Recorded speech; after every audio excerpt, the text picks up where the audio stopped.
Muy buenas noches, un cordial saludo para todos mis hermanos y un fuerte abrazo a la distancia.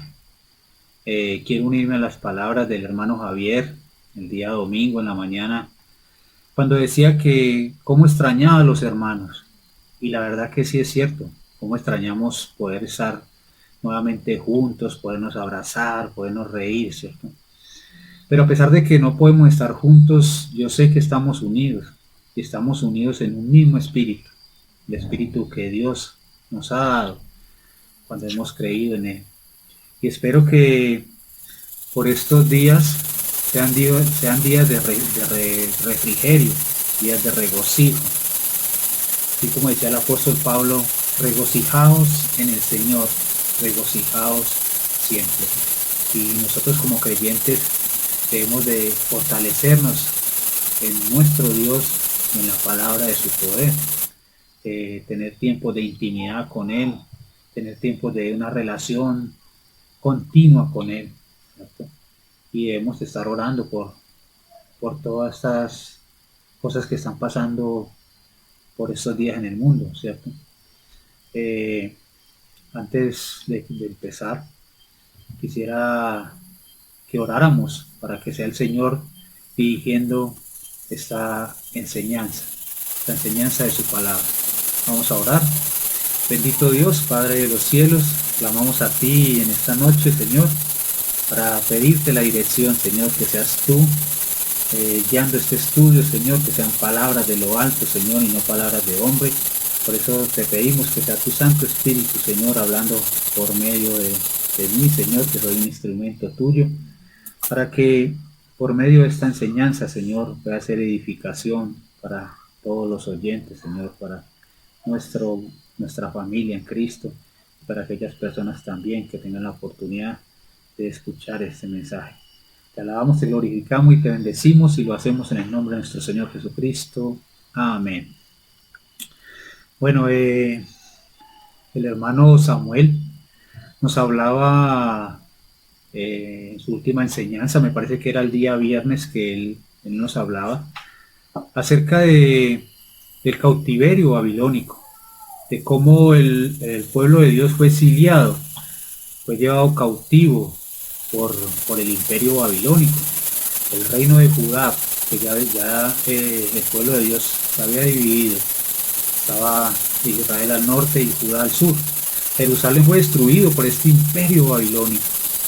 Y hoy quiero hablarles de el rey de este imperio babilónico, que era el rey Nabucodonosor. ¿Y quién era Nabucodonosor? Era un rey caldeo, un rey pagano, adorador de muchos dioses, un hombre que lo tuvo todo, tuvo riquezas, tuvo poder, tuvo dominio, tuvo un imperio a sus pies, pero también fue lleno de soberbia, de altivez. Y la historia de este hombre la vamos a ver en el capítulo 4 de Daniel, y vamos a ver cómo Dios, a causa de su soberbia, a causa de su orgullo, este hombre fue quebrantado, pero también fue transformado por el poder del Altísimo. Entonces, vamos desde ya a empezar con el capítulo 4 del libro de Daniel. Capítulo 4 dice así, versículo 1, capítulo 4, versículo 1 dice: Nabucodonosor, rey, a todos los pueblos, naciones y lenguas que moran en la tierra, paz os sea multiplicada. Paz os sea multiplicada, dice Nabucodonosor. Y pareciera que no estuviéramos escuchando empezar hablando un rey, ¿cierto? Este rey pagano que no creía en Dios y hablara de esta forma. Pareciera que estuviéramos escuchando más bien las cartas del apóstol Pablo, porque el apóstol Pablo, cuando en algunas de sus cartas él se dirigía de esta forma, por lo menos en Gálatas 1, capítulo 1, versículo 3, él dice: gracia y paz sea a vosotros. También lo dice en el libro de Efesios capítulo 1, versículo 2, y Filipenses capítulo 1 y versículo 2 dice: gracia y paz sea a vosotros.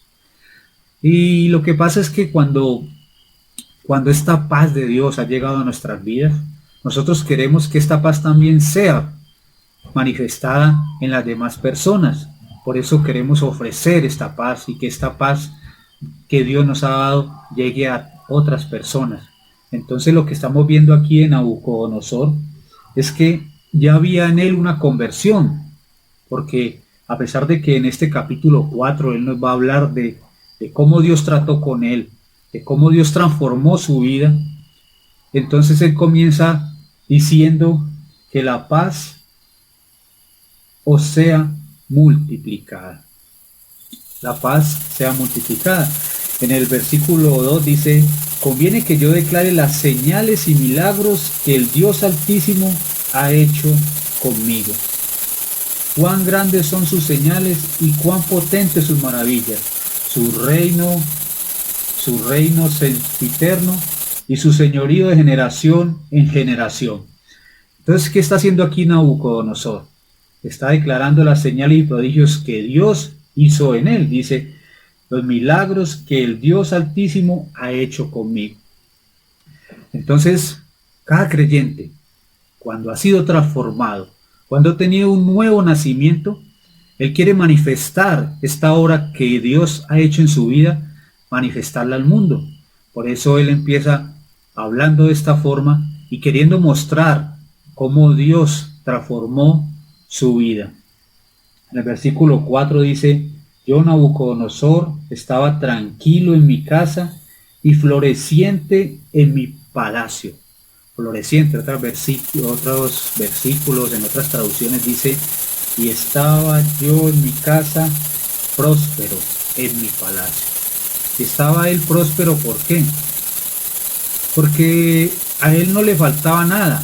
Al parecer Nabucodonosor, él creía que lo tenía todo, que había llegado a la cúspide de su vida, porque había conquistado muchas naciones, tenía fama, poder, como ya lo había dicho anteriormente, tenía una tranquilidad porque tenía riquezas, tenía dominio, pero realmente él no lo tenía todo como él pensaba.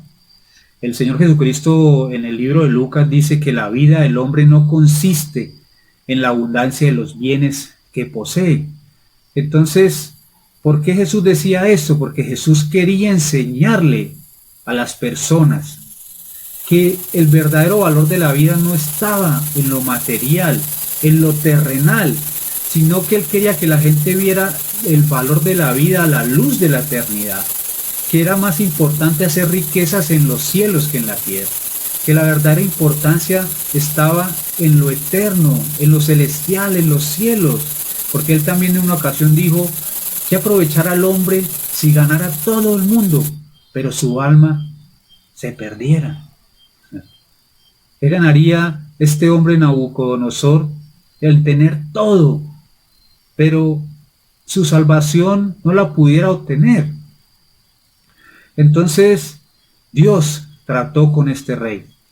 Dios trató con este rey y le mostró en un sueño lo que a él le ocurriría. En el versículo 5 dice que él, después de estar floreciente, próspero en su palacio, dice que vi un sueño que me espantó.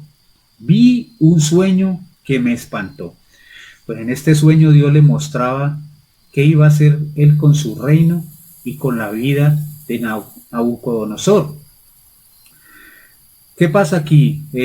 Nabucodonosor, cuando tiene este sueño, él llama a los brujos, a los hechiceros, a los intérpretes, para saber si le podían decir qué era lo que él había soñado, ¿cierto?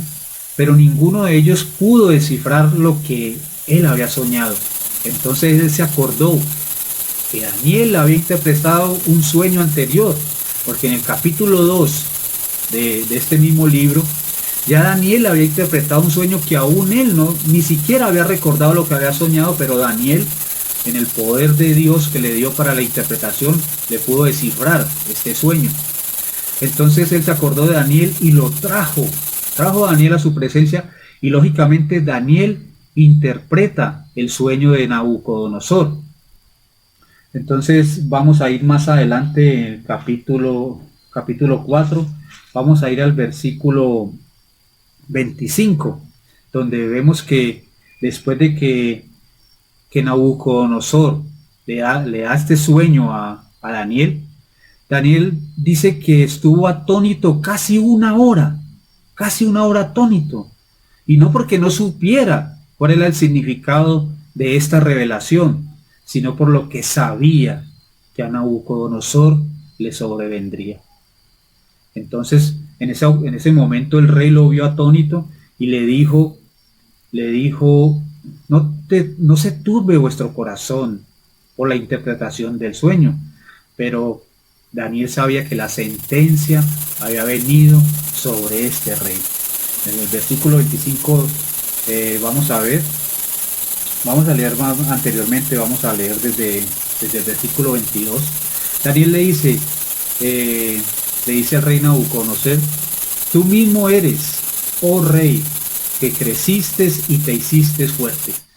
¿Qué es lo que pasa? Nabucodonosor en su sueño ve que un árbol crece en su gran follaje. Dice, el árbol que vistes que crecía se hacía fuerte y cuya copa llegaba hasta el cielo y que se veía desde todos los confines de la tierra. ¿Ya? Y entonces Daniel le dice, este árbol que tú viste creciendo, que crecía hasta lo alto y hasta los cielos y hasta los confines de la tierra, Daniel le dice, este árbol eres tú mismo, oh rey, que creciste y te hiciste fuerte, pues creció tu grandeza y ha llegado hasta el cielo, y tu dominio hasta los confines de la tierra. La interpretación que él le decía era que todo esto que le había soñado se estaba haciendo referencia a él. En el versículo 25, le dice Daniel a Nabucodonosor, le dice, y te echarán de entre los hombres, y con las bestias del campo será tu morada, y con la hierba del campo te apacentarás con los bueyes, y con el rocío del cielo serás bañado, y 7 tiempos pasarán sobre ti, hasta que conozcas que el Altísimo tiene dominio en el reino de los hombres, y que lo da a quien quiera.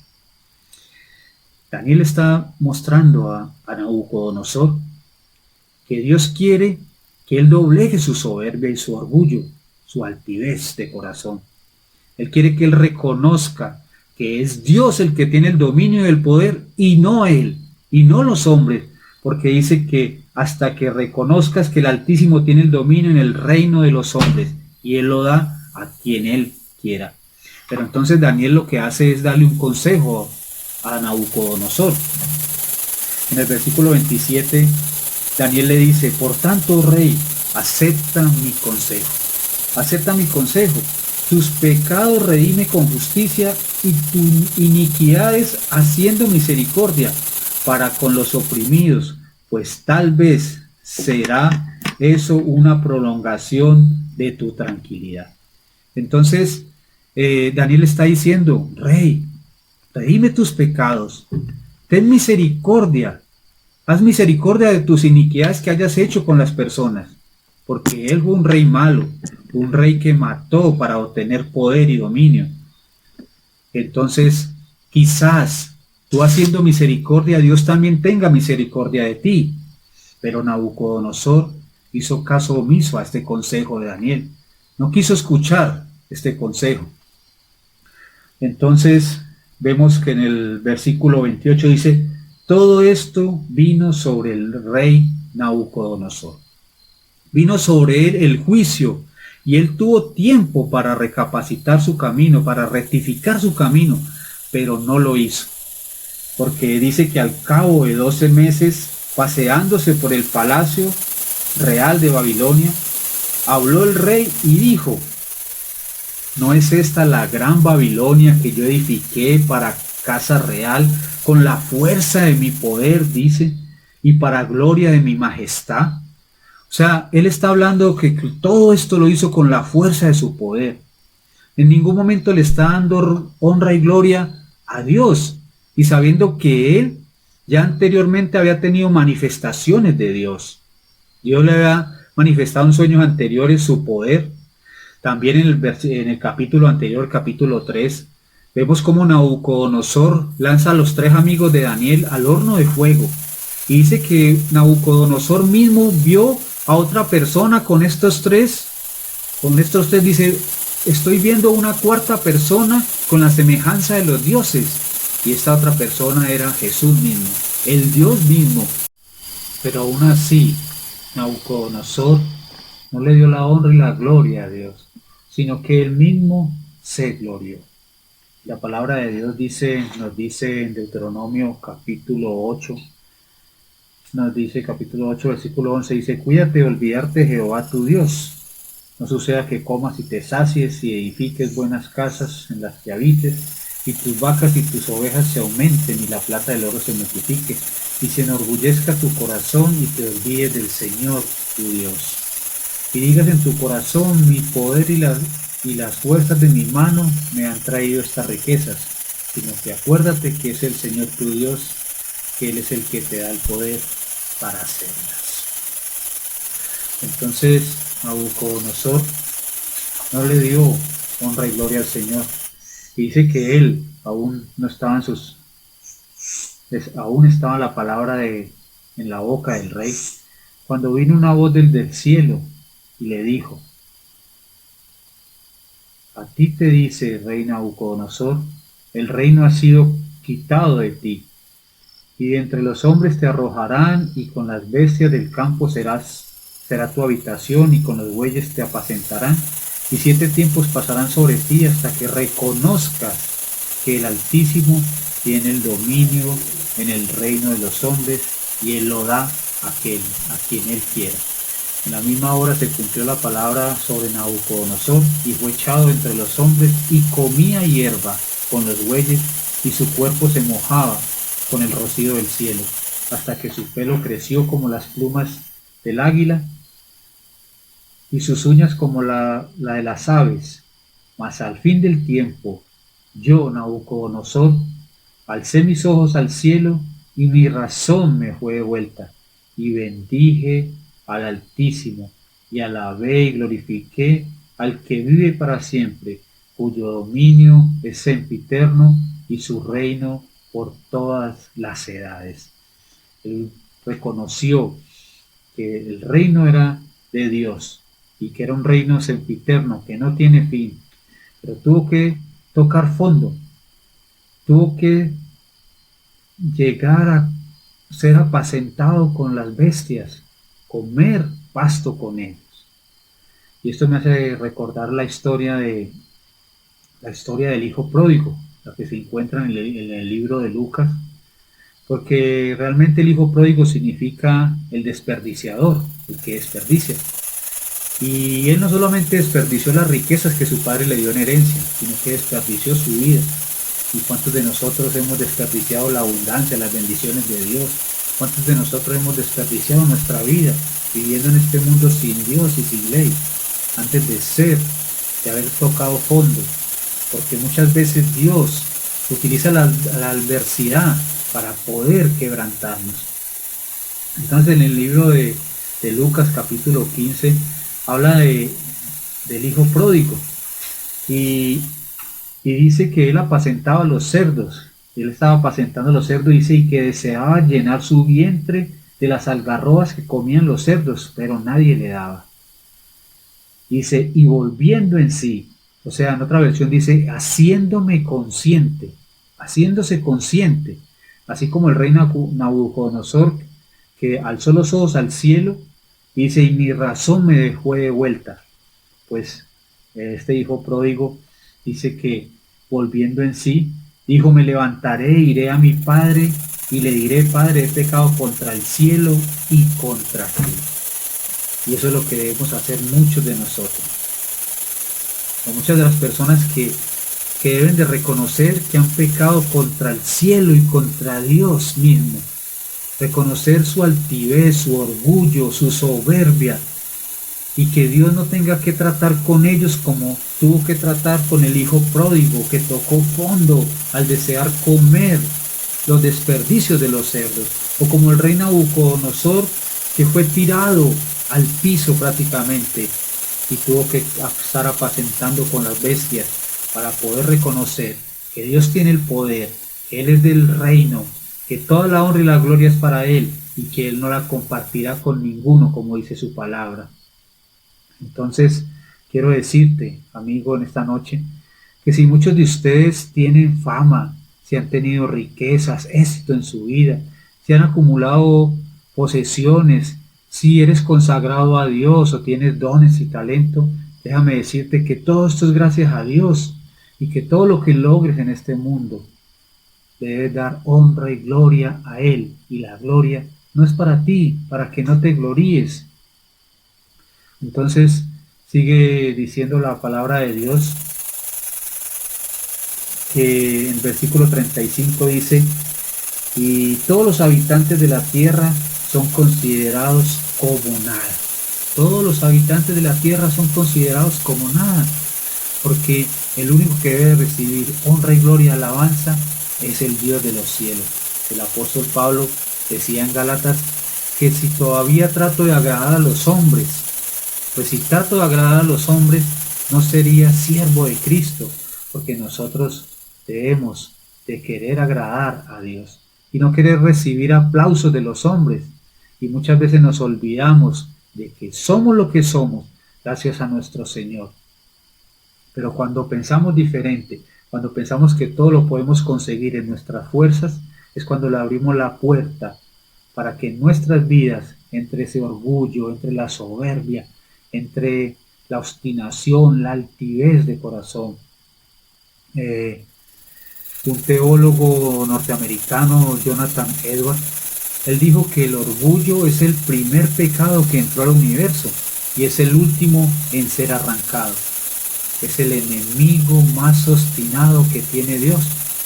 Y eso me llevaba a pensar que tal vez este hombre, Jonathan Edwards, teólogo y pastor norteamericano, tal vez escribía esta frase pensando en Satanás, porque dice que el orgullo fue el primer pecado en entrar al universo, y fue que Satanás, en su orgullo, en su altivez, quiso ser semejante a Dios.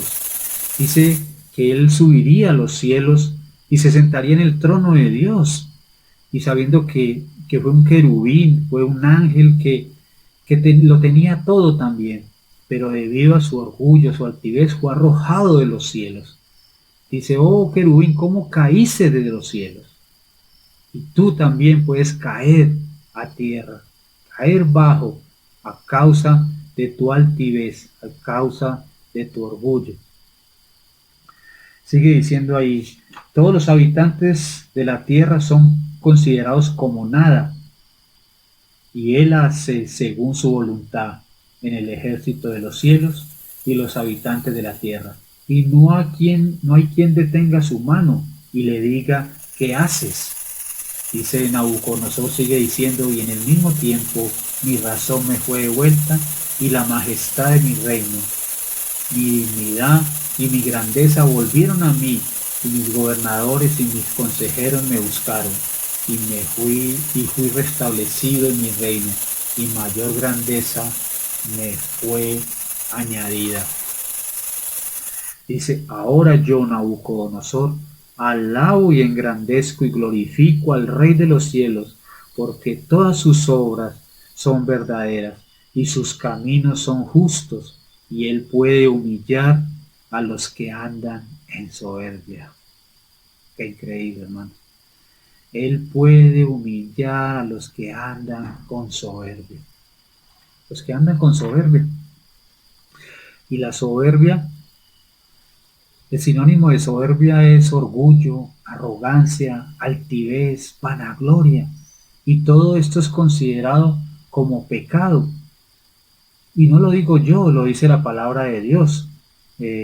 Proverbios 21:4 dice: la altivez de ojos y el orgullo de corazón y pensamientos de impío son pecados.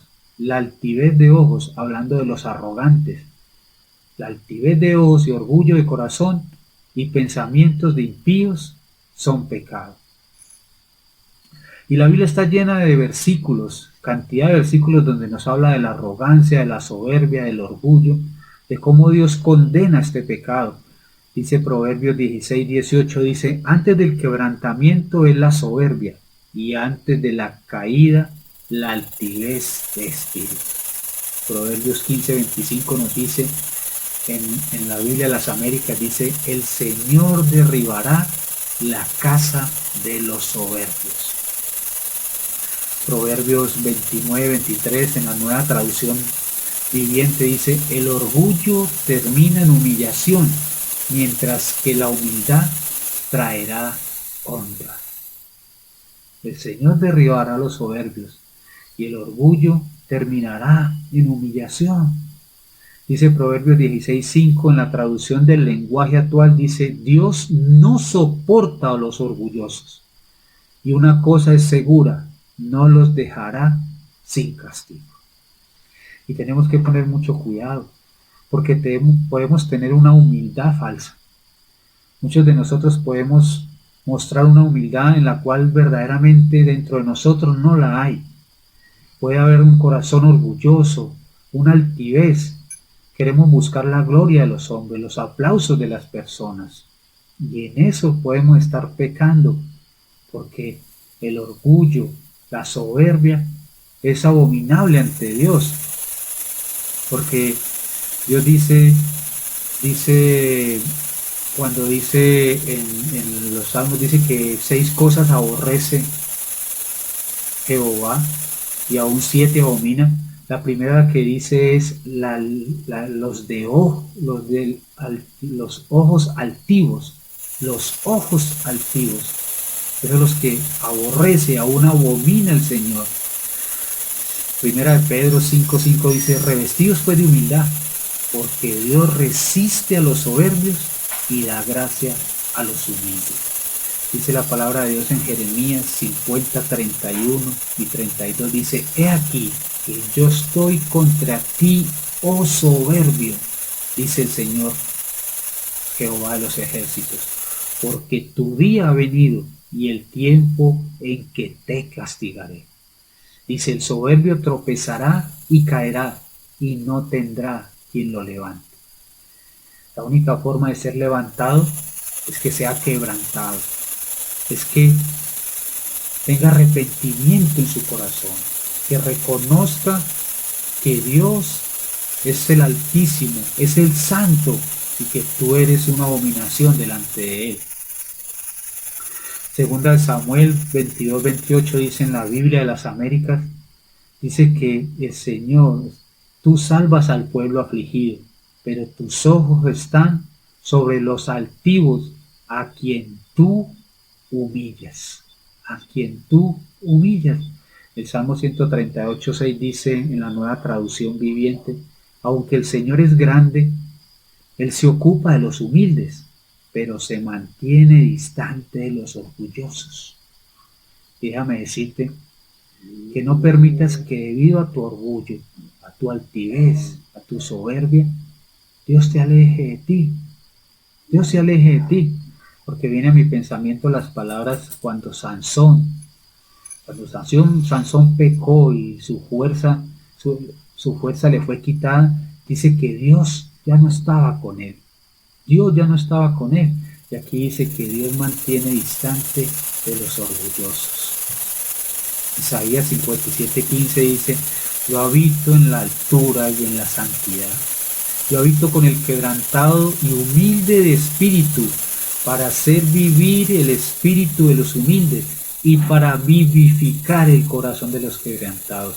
Para vivificar quiere decir para dar nueva vida, una nueva vida a los quebrantados de corazón, a los que se humillan delante del Señor, a los que reconocen que hay soberbia en su corazón, que han actuado con orgullo y con altivez. Dios tomó a este hombre, a este rey supuestamente poderoso, el más poderoso de ese momento, y lo tiró a tierra, lo quebrantó, le mostró su poder y su gloria, demostró que no había quien como él. Entonces dice la palabra de Dios en Proverbios 16:9, dice, el corazón del hombre piensa su camino, mas Jehová endereza sus pasos. Aunque nuestra vida esté torcida, esté chueca, aunque estemos caminando torcido, aunque no queramos darle la honra y la gloria a Dios, aunque no queramos reconocer que Él tiene el imperio, el reino sobre todas las naciones, sobre todo sobre el reino de los hombres, Él enderezará nuestro camino. Pero ¿cómo? Dice Proverbios 20:24, de Jehová son los pasos del hombre. ¿Cómo pues entenderá? ¿Cómo pues entenderá el hombre su camino? ¿Cómo lo entenderá? Y pareciera que no hay otra forma que el hombre entienda su camino, sino a los garrotazos, a los golpes. Debes de evitar el quebrantamiento de Dios, que Dios quebrante tu orgullo y tu soberbia. ¿Cómo pues entenderá el hombre? En Salmos 32:9 dice que no seas como el caballo, como el mulo sin entendimiento, que han de ser sujetados con cabresto y con freno, porque si no, no se acercan a ti. Dios tiene que humillar al soberbio, quebrantarnos, para poder que nos acerquemos a Él. El versículo clave de esta enseñanza de hoy se encuentra 3 veces en la palabra de Dios. Se encuentra en el capítulo 4, versículo 17, versículo 25 y versículo 32. Y es cuando dice, hasta que conozcas, hasta que reconozcas que Dios, que el Altísimo tiene el dominio en el reino de los hombres, y Él lo da a quien Él quiere. El Altísimo gobierna el reino de los hombres, y a quien Él quiera lo da, y constituye sobre Él al más bajo de los hombres. Entonces, este es el versículo clave. El Altísimo tiene dominio sobre el reino de los hombres. Y tal vez no quería hablar en esta noche acerca de lo que está pasando, ¿cierto?, de este virus. Pero es inevitable al hablar sobre este tema, porque la gente hemos visto cómo Dios trata a los soberbios, cómo Dios destruye el orgullo y la altivez de los hombres, cómo Dios demuestra que Él es el único soberano, que Él es el único que tiene el poder, la honra y la gloria, y que las personas tienen que estar quebrantadas, como en este momento la gente está en angustia, en tribulación, cómo el mundo se debate entre la vida y la muerte, y que la muerte llega para niños, para jóvenes y para adultos, y que no importa si tengan fama, fortuna, riqueza, si lo tengan todo, si sean futbolistas famosos, cantantes, si sean multimillonarios, de nada sirve, porque qué provecho tendrá el hombre si ganara todo, pero su alma se perdiera. Dios ha demostrado que Él tiene el poder, el control sobre todo. Y en estos momentos se ha destruido la altivez de muchos, el orgullo y la soberbia. Este es el momento para que las personas reconozcan que Dios es soberano y que las personas busquen de Él y se aferren a Él, que den su orgullo a un lado. Esto ha abierto puertas porque vemos cómo las fronteras se han cerrado, cómo están cerrados y han cerrado las fronteras para que no haya entrada para nadie, pues Dios aún tiene abiertas las puertas de los cielos para aquellos que se quieran acercar a Él, que reconozcan que necesitan de Él y que aún hay tiempo para la salvación. Esto ha abierto puertas porque vemos como en China, un país que prohibían predicar el Evangelio, hoy en día se está predicando a Jesús y a Él crucificado. Entonces esperamos que estas enseñanzas, que estas cosas que están pasando en el mundo sean motivo para que reconozcan a Dios, que reconozcan su majestad y su gloria. Muchas gracias. Vamos a orar para terminar. Bendito Dios, Padre de los cielos, te damos muchas gracias por tu enseñanza. Esperamos que sea edificación, Señor. Te queremos pedir por todas estas personas, Señor, que en el mundo se debaten entre la vida y la muerte, Y el problema no es que mueran, Señor, sino el problema es que mueran sin